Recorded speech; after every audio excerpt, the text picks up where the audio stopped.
It's a struggle to write now, trying to figure out the why, the how.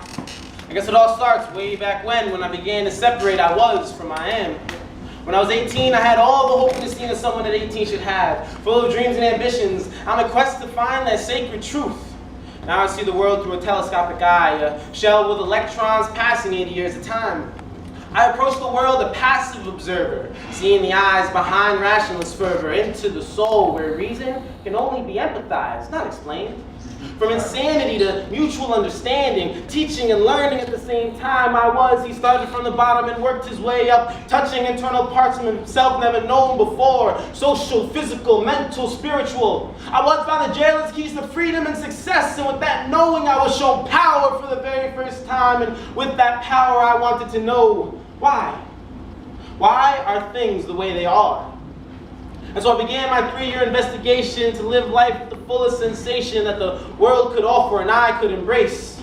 And with the right pair of ears and eyes and a pineal gland of sense, you can begin to shear through the immense that has transcended through time and is locked in the eye of yin and yang. But to see how things in the world are beyond how they are perceived, well, you might as well be taking the Dream Lord's red pill. Full of vomit, tears, denial.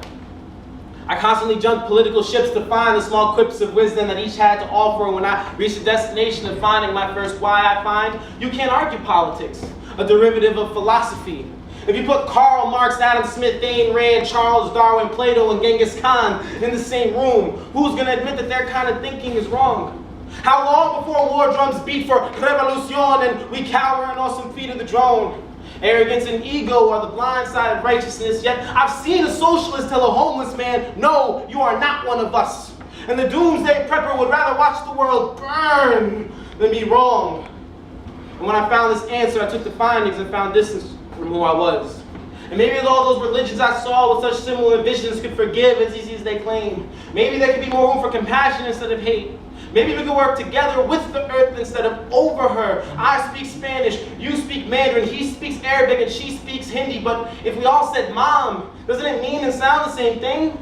The language is different, but the rest stays the same.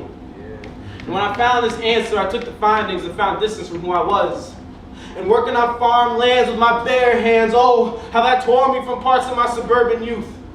I never really knew where my food came from until I learned how to make it from scratch, literally from an egg in a nest to chicken's breast in my plate. I did everything that goes on in between because I was committed to knowing why and seeing life evaporate like water vapor before you leaves a scar.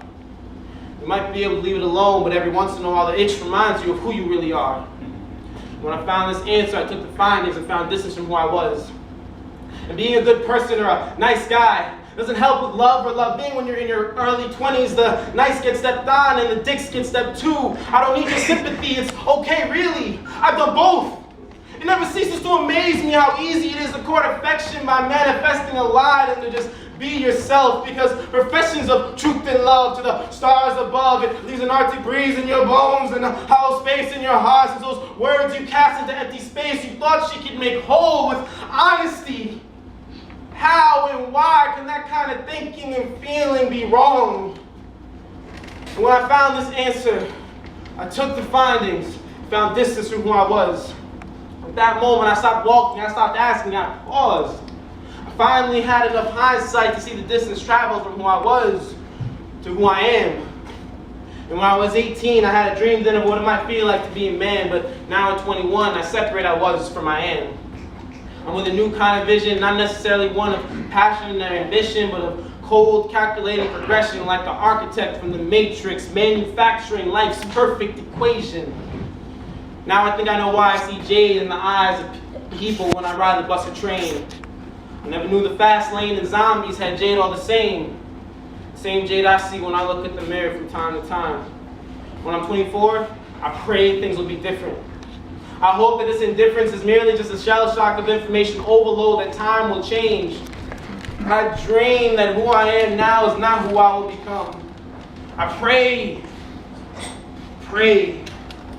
I haven't prayed since I stopped believing when I was 16. And now I try once more. But I'm not the only one. You may say I am a dreamer. and this is my final hope.